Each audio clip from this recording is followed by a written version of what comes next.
वन्देऽहं श्रीगुरो श्रीयुतपदकमलं श्रीगुरून् वैष्णवांश्च च श्रीरूपं साग्रजातं सहगण रघुनाथान्वितं तं सजीवं सावधूतं सावधूतं परिजनसहितं कृष्ण चैतन्यदेवं श्रीराधा कृष्ण पादान सहगण ललिता श्री विशाखान्वितांश्च च गुरुवे गौरचंद्राय राधिकाय सदालय कृष्णाय कृष्ण भक्ताय तद्भक्ताय नमो नमः।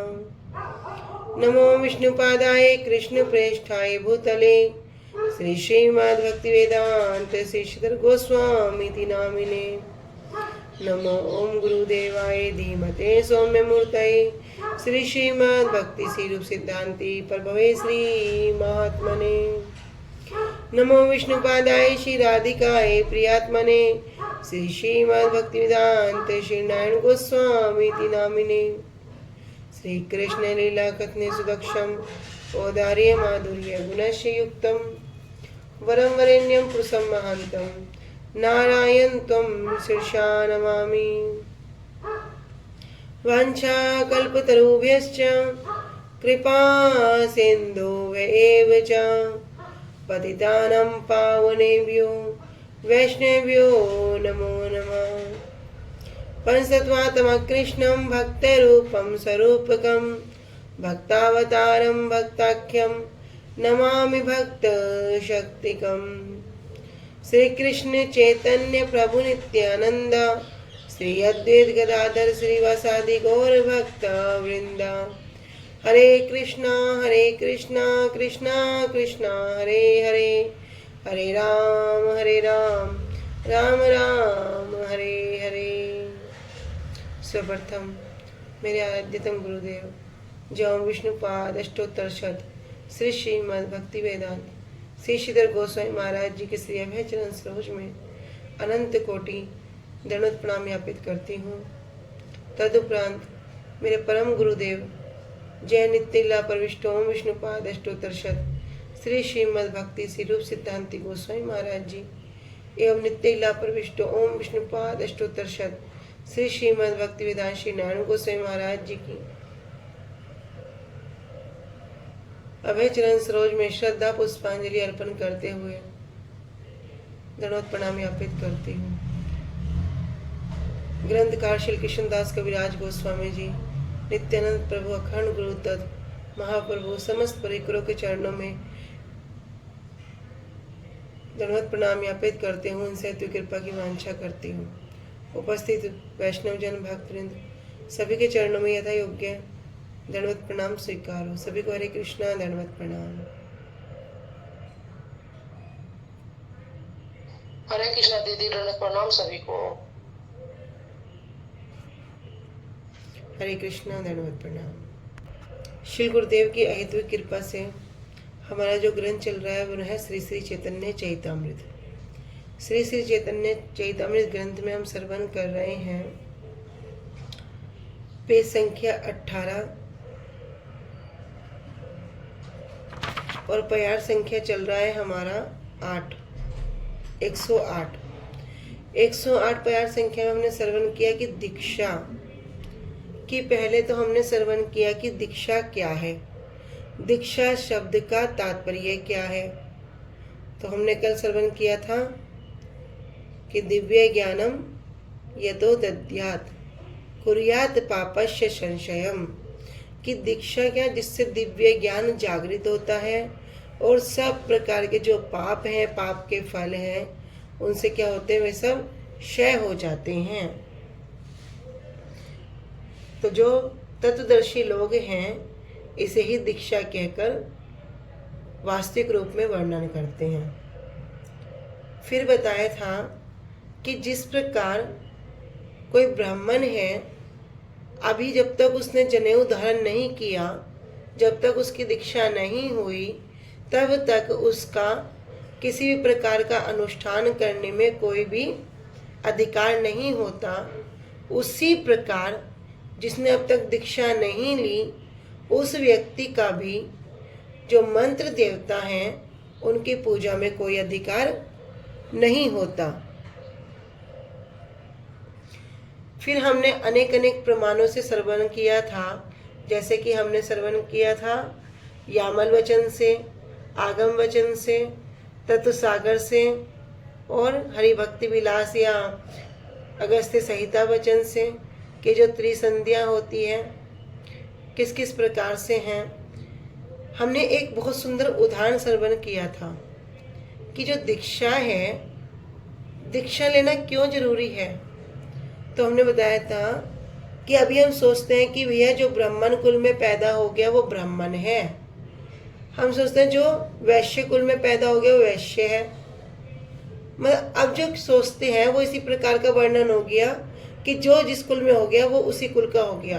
तो जिस प्रकार कोई बहुत बड़ा डॉक्टर है तो उसके घर में जो बच्चा पैदा हुआ तो क्या वो भी डॉक्टर ही होगा? नहीं होगा। तो जो काम वो डॉक्टर कर सकता है, जो काम उस डॉक्टर से आराम से कोई भी पेशेंट ऑपरेशन करा सकता है, कल को उसका लड़का आ जाए बोले ये भी तो डॉक्टर है, आप क्या करो इससे ऑपरेशन करा लो, तो क्या वो ऑपरेशन करा पाएगा? नहीं करा पाएगा। इसी प्रकार जिस प्रकार हमने श्रवण किया कि ब्राह्मण का पुत्र होने से वो ब्राह्मण नहीं होगा। क्यों नहीं होगा? कब होगा? जब उसकी दीक्षा हो जाएगी।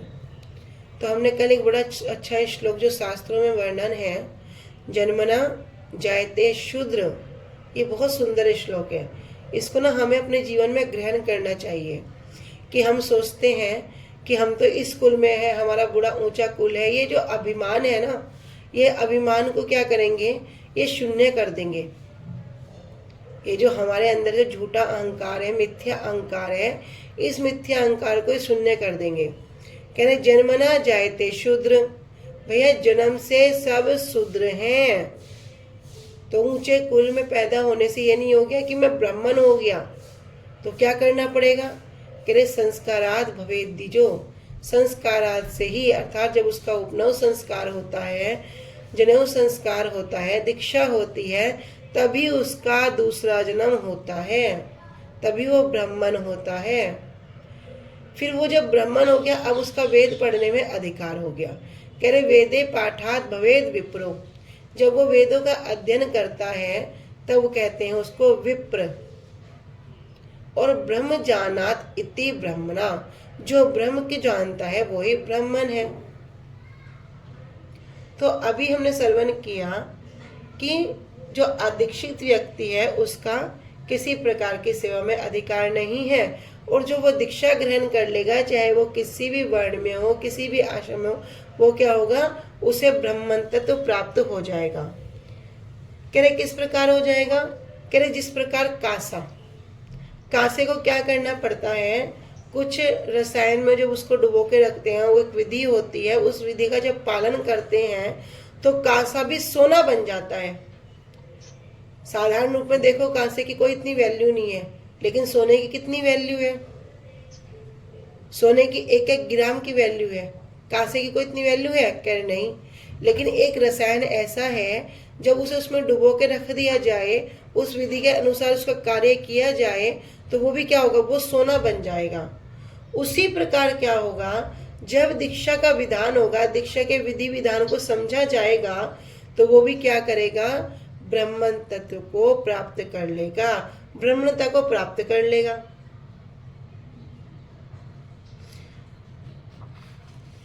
आगे हमने श्रवण किया था एक विधि को जिसको कहते हैं पुरस्चरण। पुरा अर्थात पहले और चरण अर्थात, चर्या का अर्थ है कार्य, ठीक है। पुरा शब्द का अर्थ हो गया पहले और चर्या का अर्थ हो गया कार्य, इसलिए कहा गया पुरस्चर्या, पुरस्चर्या, ठीक है। ठीक है, तो हमने श्रवण किया था कि पुरस्चर्या में क्या होता है कि हमारी जो एक तो पूजा हो गई, नित्य जप हो गया, नित्य तर्पण हो गया, नित्य हवन हो गया और ब्राह्मण भोजन, ये 5 अंग इस पुरस्चरण के अंतर्गत होगी, ठीक है। ये 5 चरणों को जो करता है, ये क्रिया क्या होगी कि मंत्र जाप से पहले जो कार्य किया जाता है किसके लिए, मंत्र की सिद्धि के लिए, इसे कहा गया है पुरस्चरण। तो इसी में हम आगे श्रवण करते हुए आ चुके थे कृष्ण नाम।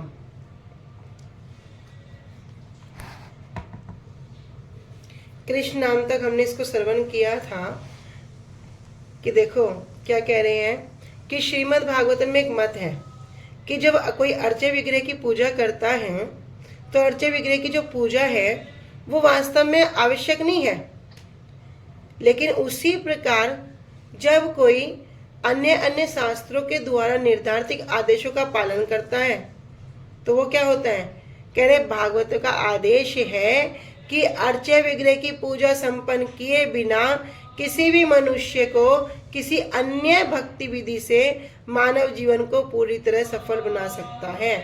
कैसे बनाएगा, जैसे भगवान के चरणों पर उनके संरक्षण के लिए स्वयं को समर्पित करने मात्र से यदि हम पूर्ण रूप से खुद को भगवान को समर्पित कर दें, गुरुदेव को समर्पित कर दें, तब क्या होगा, तब ये लक्ष्य को प्राप्त किया जा सकता है। तो करना क्या पड़ेगा, वैष्णव गुरु के द्वारा दीक्षित होना पड़ेगा और दीक्षित होकर ही उनकी कृपा प्राप्त करके अपना संबंध भगवान से जोड़ना होगा। कह रहे जब वैष्णव गुरु के द्वारा दीक्षित हो जाओगे और उन्हीं की कृपा को प्राप्त करके भगवान से निजी संबंध जोड़ने का जो प्रयास करते हैं, और इस परंपरा में क्या करते हैं, ये पुरस्चरण की विधि को भी करते हैं, क्यों, जिससे मंत्र की सिद्धि हो। तो हम आ चुके हैं यहाँ पर कि कृष्ण मंत्र हईते है संसार मोचन, कृष्ण नाम हईते पावे कृष्णेर चरण। देखो कितनी सुंदर बात कह रहे हैं कि कृष्ण मंत्र हईते है संसार मोचन। यदि कृष्ण मंत्र का काम क्या है, मंत्र स्वयं देवता है। मंत्र क्या करता है, कह रहे मन्ना तैत्रे इति मंत्र। मंत्र का कार्य क्या है, जो मन को तारण करता है, जो हमारा उद्धार करता है। कैसा उद्धार, कृष्ण मंत्र हईते है संसार मोचन। यदि वास्तव में कोई कृष्ण मंत्र का जाप कर रहा है तो क्या होगा, संसार मोचन, उसका संसार मोचन हो जाएगा, उसे संसार से मुक्ति मिल जाएगी। तो मुक्ति मिलना क्या मरना हो गया, कह रहे नहीं, उसका संसार ही छूट जाएगा, अर्थात उसका परमार्थिक में ही सब समय व्यतीत होगा। तो कृष्ण मंत्र हईते है संसार मोचन, कृष्ण मंत्र हईते पावे कृष्णेर चरण। और इसी कृष्ण नाम से, इसी नाम से क्या होगा, क्या वस्तु प्राप्त होगी। अरे संसार छूटेगा तो ठीक है, समझ में आया भैया, कुछ छोटी वस्तु छूटी है तो बड़ी वस्तु मिलनी चाहिए ना। भाई कहीं हम जॉब कर रहे हैं तो कहीं सैलरी है हमारी 10,000 रुपये, हम अगर जो छोड़ रहे हैं तो कहीं 20,000 सैलरी मिलनी चाहिए ना। कोई 11-12 देगा तो क्या हम करेंगे, नहीं करेंगे। अरे 10 मिल रहे ठीक है, अपना काम समझ में आ रहा है वहीं करेंगे। लेकिन कोई 10 के 20 दे तो कहेंगे ठीक है भाई, हम वहाँ रिजाइन कर रहे हैं और वहाँ ज्वाइनिंग करेंगे। एक टीचर है 500 रुपये में एक ही सब्जेक्ट पढ़ा रहा, एक टीचर 500 रुपये में ऑल सब्जेक्ट पढ़ा रहा, तो कहाँ पढ़ाएंगे, जहाँ ऑल सब्जेक्ट पढ़ा रहे हैं। तो कह रहे जब हमारा संसार मोचन होएगा तो क्या वस्तु प्राप्त होगी, कृष्ण नाम से। कह रहे कृष्ण नाम हईते पावे कृष्णेर चरण। भैया इसी कृष्ण के नाम से जब कोई व्यक्ति इस कृष्ण नाम का उच्चारण करेगा, जब कृष्ण नाम को जाप करेगा, तो जो दुर्लभ वस्तु है, जिसको बड़े योगी मुनि ये जो उनके पाने की तो कामना करते हैं, इच्छा करते हैं, उसके लिए तपस्या करते हैं, भगवान के चरण कमलों की प्राप्ति हो जाएगी, अर्थात उसे भगवान की सेवा प्राप्त हो जाएगी। तो क्या कि श्री कृष्ण मंत्र प्राप्त गुरु जी से, गुरु जी से प्राप्त मंत्र के द्वारा, श्री मंत्र गुरु जी से प्राप्त दीक्षा मंत्र कि जैसे क्या इस भौतिक संसार से मुक्ति मिल जाती है। हम कई बार श्रवण कर चुके हैं कि जितना हमारे पास, सबके पास एक ही वस्तु है, सबके पास अपना 100% है, सबके पास 24 घंटे हैं, सबके पास सवारियां हैं, किसी के पास जानी है। तो अपना हमारे पास जब सबके पास 100% है, हम अपना 100% से जितना % भक्ति में, जितना % हमारा भजन में लग गया, उतना % संसार छूटेगा ही छूटेगा। कोई अगर 2% लगा रहा है तो उसका साल वो 98% कर रहा है, कोई 10% लगा रहा है तो वो अपना 90% संसार दे रहा है, कोई 50% लगा रहा है तो वो 50% टाइम संसार करता है। ये जितना परसेंट, एक छोटा सा हिसाब है, जितना परसेंट दूसरी तरफ जाओगे उतना परसेंट दूसरी तरफ से कम होगा ही। तब क्या होगा, इसके भौतिक संसार से मुक्ति मिल जाती है। भाई हम तो आज तक संसार को ही देखा है, हमें इससे अलग कुछ पता ही नहीं है। तो इससे ऊपर भी कोई वस्तु है, इससे ऊपर भी वस्तु है। क्या वस्तु है? नित्य वस्तु, चिन्मय वस्तु, जिसका कभी भी नष्ट नहीं होता। लेकिन ये संसार कैसे है? ये तो प्राकृत वस्तु है, जड़ वस्तु है। इस उत्पत्ति भी होगी, इसकी स्थिति भी होगी और इसका प्रलय भी होगा। तो इस वस्तु से भी ऊपर की वस्तु क्या मिलेगी? कह रहे हैं कि भौतिक संसार से मुक्ति मिल जाती है, अर्थात भौतिक संसार से मुक्ति मिलना, अपना जो वास्तव स्वरूप है उसका ज्ञान होना। अभी हमारा स्वरूप क्या है? अभी हम स्त्री हैं, कोई पुरुष है, कोई डॉक्टर है, कोई पुलिस है, कोई इंजीनियर है। किसी से भी उसका परिचय पूछो, वो बोलेगा मेरा ये नाम है, मैं इस गांव में रहता हूँ, आप उसको जानते हो, हम उनके यहाँ से हैं। अपना भौतिक परिचय देगा। कोई कहेगा नहीं, मैं तो आत्मा हूँ, मैं भगवान का नित्य दास हूँ, इस जड़ जगत में अपने किसी वंशा के कारण आ गया था, अब सजा काट रहा हूँ। कोई कहेगा, किसी पूछो हेलो हाउ आर यू, बोलेगा आई एम फाइन, यू, कोई बोलेगा आई एम आल्सो फाइन, एकदम बोलेगा। कोई बोलेगा मैं सजा काट रहा हूँ, कोई कहेगा मैं इस संसार में पड़ा हूँ जो जिसकी तुलना चक्रवर्ती पाजी दावानल से करते, जिस संसार को असार बता दिया, जिस संसार शास्त्र आगार कहते हैं, कोई नहीं बोला। क्यों? क्योंकि अभी हमें अपने वास्तव स्वरूप का ज्ञान ही नहीं है। तो ज्ञान कैसे होगा? कृष्ण नाम, कृष्ण नाम हईते हये संसार मोचन, और कृष्ण नाम हईते पावे कृष्णेर चरण। भैया कृष्ण नाम बड़ा सुंदर है, बड़ा आसान है, लेकिन कराना उतना ही मुश्किल है। गुरु जी बोलते थे ना कि बोलो कृष्ण, बोलो तो सब बोलेंगे कृष्ण। कह रहे क्या कोई पैदा, क्या कोई कष्ट हुआ? लेकिन फिर भी दुर्भाग्य है। फिर दुर्भाग्य कैसा है? फिर भी नाम नहीं होता। कहते ना सबसे बड़ा आश्चर्य क्या है कि भगवान का नाम क्या है? बड़ा सुलभ है, और ऊपर से ये जीवा को भी दे दिया कि क्या इस जीवा से भगवान के नाम उच्चारण करो, तब भी इस जीवा से भगवान का नाम का उच्चारण ही नहीं होता। संसार का सारी दुनिया भर की बात हो जाएंगी, दुनिया भर प्रचलित हो जाएगा, लेकिन ये नाम नहीं होता। तो भौतिक संसार से मुक्ति मिल जाएगी, अपने स्वरूप का ज्ञान हो जाएगा। तो हमें अभी तक तो हमें सब ज्ञान ही हो रहा, लेकिन हम जपा तो रोज करते हैं। तो क्या वास्तव में हमारा जपा हो रहा है? तो कहते हैं हाँ, कुछ तो हो रहा है। क्यों? क्योंकि जप के प्रभाव से गुरुजी बताते हैं अभी हमारा जपा कब होगा? जब करते करते करते करते इसमें निरंतरता आ जाएगी। कैसे? तेल धारा व्रत। अभी हमारी प्रैक्टिस चल रही है, अभी हम पूरा चेष्टा पूर्वक अपने आप को पूरा तैयार करके, नहीं खड़ो हरि नाम करना है। गुरुजी ने बताया ना हरि नाम करना है। अरे गुरुजी बता रहे केवल नाम आधारा सुमिरे सुमेर उतरई पारा। या मैं तो भव सागर में फंसा हूँ, भले ही मुझे इसका आभास नहीं है, भले ही मुझे नहीं दिख रहा है, भले ही विश्वनाथ चक्रवर्ती पाजी जो बात कह रहे हैं अभी मुझे उसका आभास नहीं है, लेकिन विश्वनाथ चक्रवर्ती पाजी जो कह रहे हैं बिल्कुल सत्य कह रहे हैं। इस बात पे मुझे दृढ़ विश्वास है। मेरे गुरुजी बोल रहे हैं, सत्य बोल रहे हैं कि भैया क्या करो, भव सागर में फंसे हो, जल्दी जल्दी नाम करो, दृढ़ता से नाम करके इस भव सागर से पार हो जाओ। तो हमें इस बात पे दृढ़ विश्वास है, जो गुरुजी बोल रहे हैं वो क्या है, जो शास्त्र बोल रहे हैं वो क्या है, सब कुछ पूर्ण रूप से सत्य है। ये मेरा दुर्भाग्य है कि मुझे इस बात की अनुभूति नहीं हुई। हम क्या करेंगे? उन्हीं वाक्यों को पालन करने के लिए, आदेश को पालन करने के लिए अपना 100% की चेष्टा करते हैं।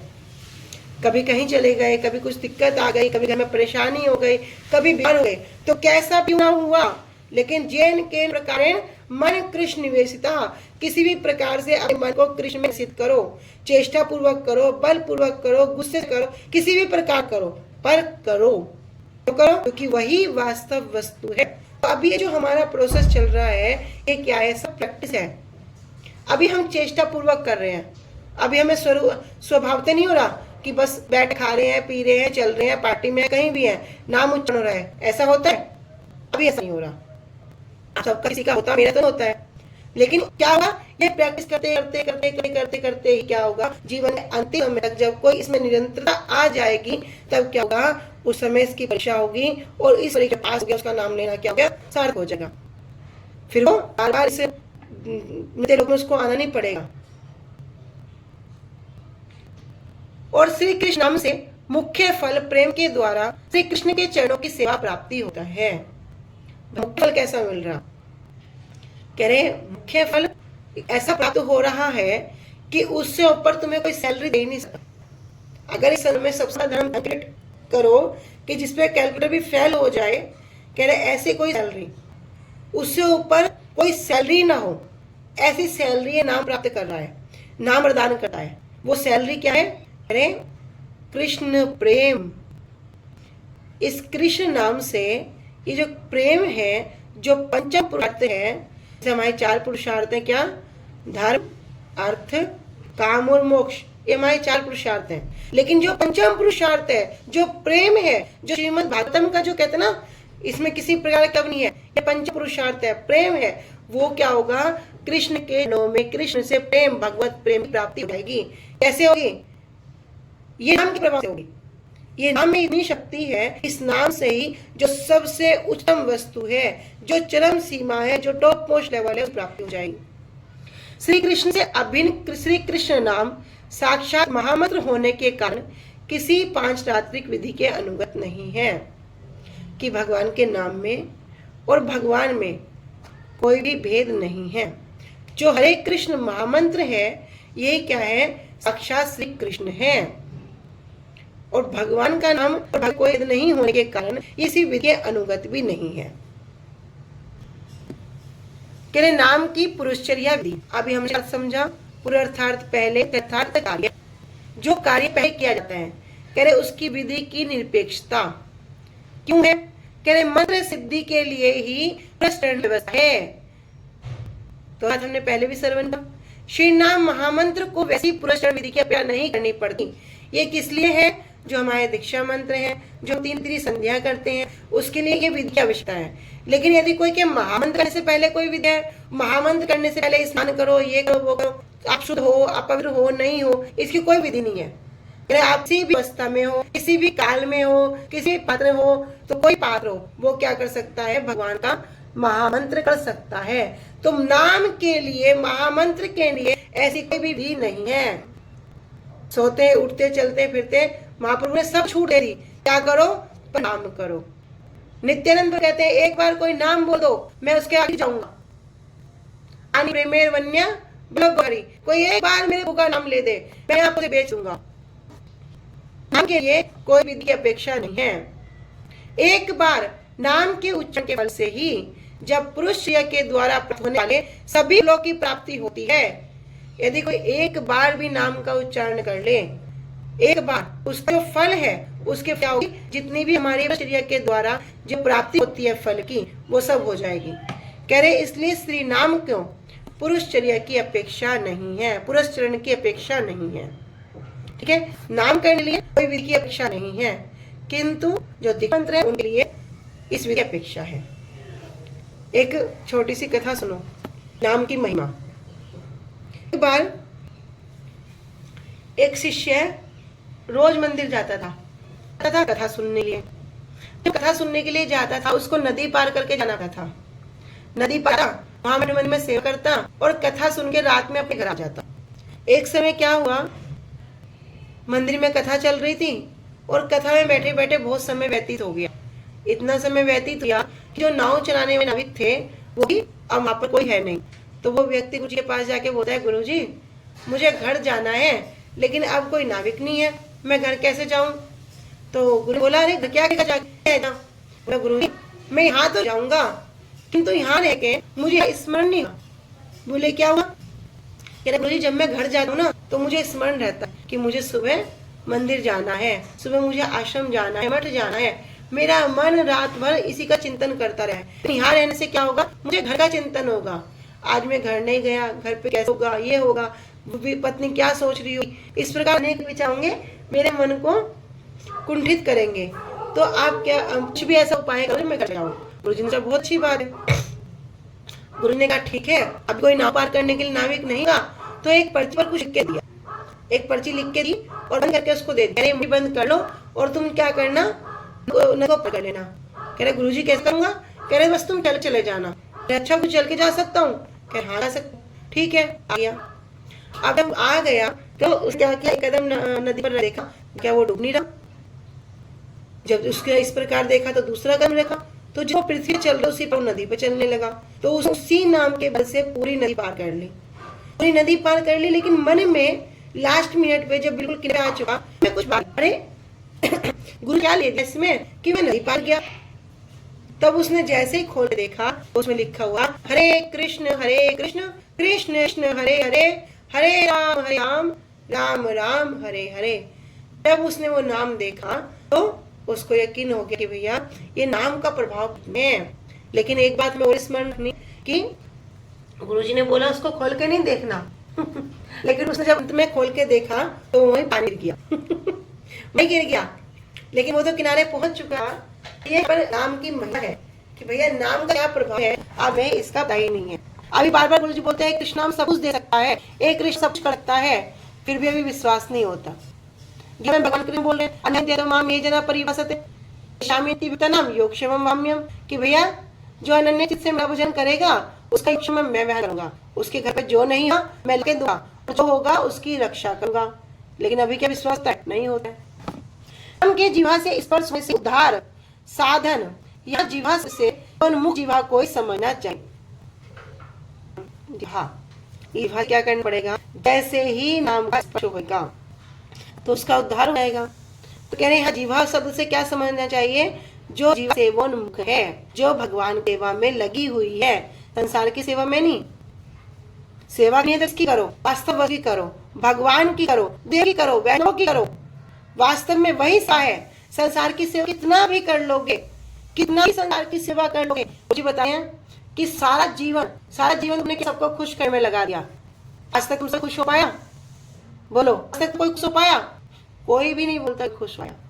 भगवान के लिए थोड़ा सा कर देखो, थोड़ा सा करके देखो कितना खुश होता है। कह रहे कभी करो, एक टांग पे खड़े हो जाओ, पूरा दिन चक्कर जाओ, क्या करो, खुद भूखे रह के सबकी सबको छोड़ती कर दो, गाली मिलेगा।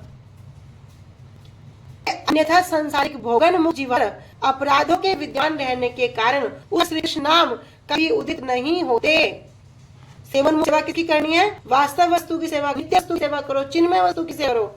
अनित्य वस्तु क्या सेवा करनी, जड़ वस्तु क्या सेवा करनी।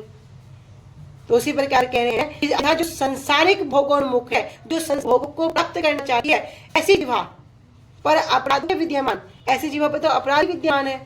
कुछ है ये तो मैं खाऊंगा, कोई स्त्री बड़ी सुंदर है मैं इसका भोग करूंगा, कोई पुरुष बड़ा सुंदर है मैं इसका भोग करूंगा। ये जो भोग करने की जो इच्छा है, हम अपने आप जो अभिमान करते हैं, ये मिथ्या अहंकार करते हैं, ये क्या है, सब झूठ है। ऐसे संसारिक भोग के उन्मुख नहीं ना, कैसा सेवा होना है, तो सेवा किसने है, वास्तव की। ऐसी भोगोन्मुख जीवा पर अपराधों के विद्यमान रहने के कारण उस भगवान का नाम कभी भी उदित नहीं होता। श्री कृष्णादि न भवे ग्रहांद्रिया से मुखे ही भादो स्वयं एव स्फुरदध्या, कि इसलिए श्री कृष्ण नाम आदि प्रकट इंद्रियों की ग्रहण करने वस्तु नहीं हो सकती। अतः कृष्ण आदि न भवे इंद्रिया सेवोन्मुख ही भादो, भैया जिसकी जिह्वा भगवान के नाम सेवोन्मुख है, भक्ति उस सेवोन्मुख है कि वो भगवान नाम सुनने में से, भगवान का रूप, भगवान का गुण, भगवान की क्या करेगा, अपने जीवा से, इन अप्राकृत से, अपने जीवा चक्षु आदियों के द्वारा क्या करेगा, उनकी इंद्रियों स्वयं प्रकाश हो जाएंगे। कब होंगे? जिसकी जो सब इंद्रियां भगवान की सेवा में लगी हुई हो। जैसे आंख से भगवान का दर्शन करना, कानों से भगवान की कथा को पान करना, हाथों से भगवान के लिए प्रसाद बनाना, भोग बनाना, सुंदर सेवाएं करना, मंदिर जाना, मार्जन करना, भगवान के धाम की परिक्रमा करना, शरीर को सुंदर रखेगा, भगवान की सेवा में लगेगा। मुझे बोला घर में बच्चे किसके हैं? भगवान के हैं, ठाकुर के हैं, ये ठाकुर के सेवक है। सब कुछ भगवान में लगा देना, अपनी इंद्रियों की कोई भी भगवांछा नहीं करना। अर्थात श्री कृष्ण आदि प्राकृत इंद्रियों की और जड़ व इंद्रियों की ग्रहण करने वस्तु नहीं है। सेवोन्मुख अवस्था में श्री कृष्ण का नाम, श्री कृष्ण का रूप, श्री कृष्ण का गुण और आदि भक्त की अप्रकटता चक्षु आदि इंद्रियां, जितनी भी हमारी इंद्रियां हैं, इंद्रियों में स्वयं प्रकाशित होते हैं। आगे कह रहे हैं अतएव विष्णु नाम देह विलास प्राकृत इंद्रिय जाग्राहक नाहे है स्वयं प्रकाश। कह रहे हैं अतएव कृष्ण नाम देह विलास, इसलिए जो श्री कृष्ण है उनकी देह और उनके विलास प्राकृत प्राकृत इंद्रिया था जो जड़ इंद्रियां हैं, जड़ इंद्रियों के द्वारा ग्रहण करने योग्य नहीं है। क्यों? अब तो स्वयं प्रकाशित होने वाले हैं। कोई सोचे कि मैं जड़ इंद्रियों से ग्रहण करूंगा, नहीं कर सकते। हमें बयान सुनकर सुना है अप्राकृत गोचर, हमें प्राकृत वस्तु से कभी भी हम अप्राकृत वस्तु का दर्शन नहीं कर सकते। सोचे हम चक्षु का दर्शन नहीं कर सकते, हम ठाकुर सेवा कर लेंगे, अब नहीं कर सकते। करना पड़ेगा आप तक। तो जब तक जब हम क्या करेंगे, इस कृष्ण नाम को भोगों के पहुंचा के अपनी इंद्रियों की तृप्ति के लिए करेंगे। कह रहे इंद्रिय तृप्ति के लिए, इंद्रियों के ग्रहण करने के योग्य नहीं है। कैसी इंद्रिया? जड़ इंद्रिया। अपितु ये क्या है? स्वयं प्रकाशित है। अनुसंग फल फले क्रे संसारे से चित्त आशा कराए कृष्ण प्रेम होदे। एक होता है अनुसंग फल, एक होता है मुख्य फल। अनुसंग फल क्या है?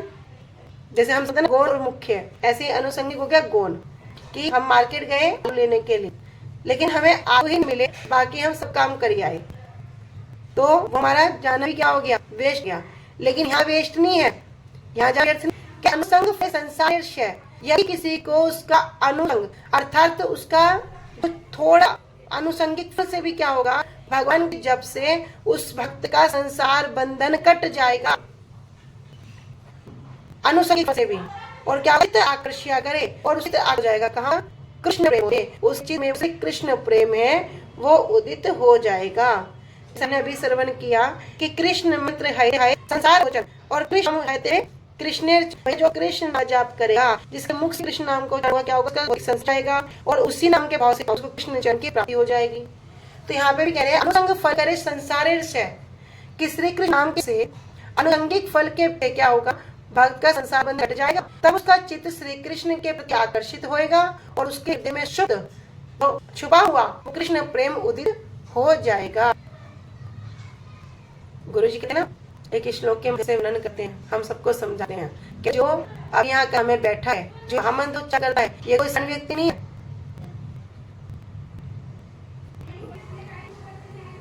उसमें बताते हैं अहो बस बचो वर्तते नाम तुभ्यम तपस्ते जो सन आर्य ब्रह्मांड नाम गणंती ये थे। कह रहे यदि जीव वर्ते नाम तुभ्यम, कह रहे इसके अगर भाग पर ये भगवान का नाम नृत्य करता है, यो कोई साधारण नहीं है, साधारण नहीं है। कह रहे पुस्त पुस्ते जो सब प्रकार के तप कर आया, सब प्रकार के स्नान कर आया, सब प्रकार के कार्य कर आया, तब जाकर उसकी जीवा के अग्रभाग पर ये भगवान का नाम नृत्य करते हैं। और उसकी गिनती का तो ब्रह्मांड चूर्णाम गिनती है, उसकी गिनती भी बहुत श्रेष्ठ में होती है। तो ये भगवान का नाम बड़ा दुर्लभ है। इस नाम को आश्रय ग्रहण करके पूरा बलपूर्वक करो, चेष्टापूर्वक करो, के प्रकार किसी प्रकार करो, लेकिन ये नाम को उच्चारण करो। इसी नाम से क्या होगा? इसी नाम से ये भव सागर पार हो जाएगा।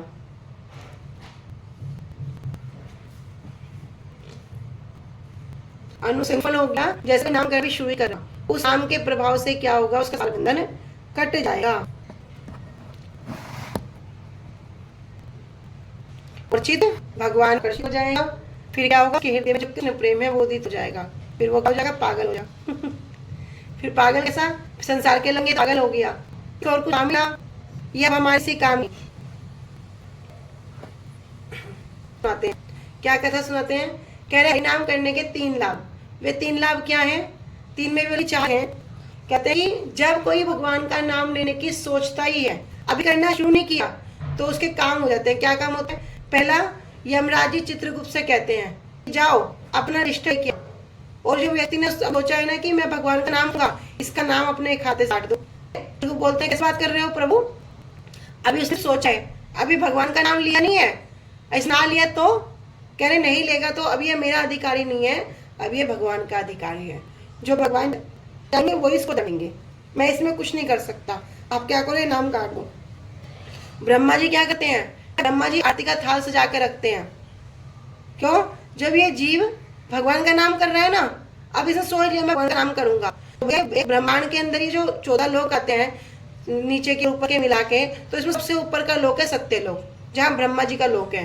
तो ब्रह्मा जी सोचते भैया भगवान का नाम करेगा तो इस ब्रह्मांड को पार करता जाएगा। जब ये मेरे हो जाएगा क्योंकि भगवान के नाम जा रहा है, मुझसे श्रेष्ठ हो गया, मैं क्या करूंगा? इस आरती उतारूंगा। तो ब्रह्मा जी बड़ा सुंदर थाल सजा के रखते हैं।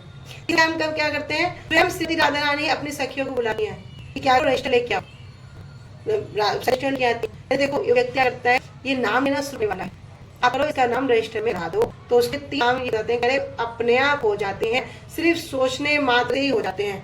ठीक है, अनुसंग फल करे संसारेर से, कि भाई अनुसंग फल भी इसका इतना अध्ययन है कि इस नाम के प्रभाव से जो संसार बंधन, जो कहते हैं ना भैया हमसे आसक्ति नहीं छूटती, कह वो भी छूट जाती है, संसार बंधन भी नाश हो जाता है। क्योंकि संसार क्या है, संसार तो जड़ है, अनित्य है, नश्वर है, प्राकृत है, ये सब कुछ समझ गए। जब हम कथा ने श्रवण किया था, महाप्रभु जी के बड़े भाई का क्या नाम है,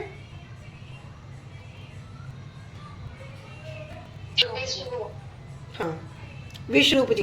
विश्वरूप जी ने क्या किया, देखा जब वो बहुत शास्त्र समझ गए कि संसार क्या है, असार है, इधर माता पिता की शादी कर देंगे, लेकिन विश्वरूप जी ने क्या किया, रात में घर छोड़ दिया, संसार छोड़ के चले। क्यों, पता चल गया भैया ये संसार असार है, ये संसार कारागार है, ये संसार दानल है।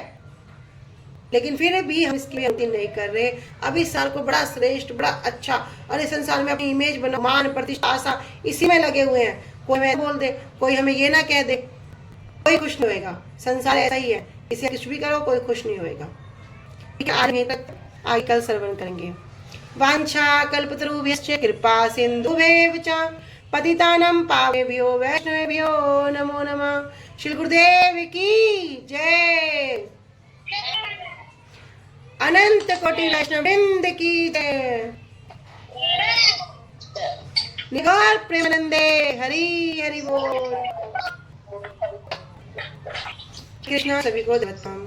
हरे कृष्णा, दंडवत प्रणाम सभी को। हरे कृष्णा।